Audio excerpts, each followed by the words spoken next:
CNC một đầu nét tinh. Phần mềm Lisin,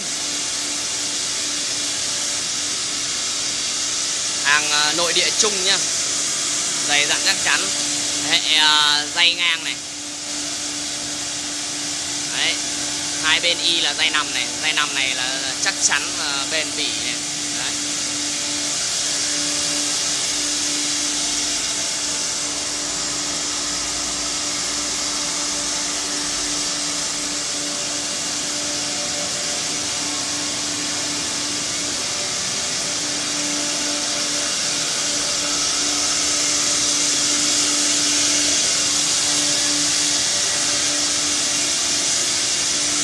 Phay nền tạo mặt phẳng này. Nhìn cái vẹt vẹt thôi nhưng mà rất là phẳng luôn nhá.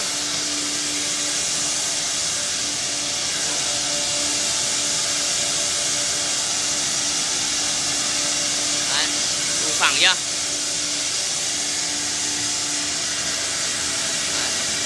đủ phẳng chưa?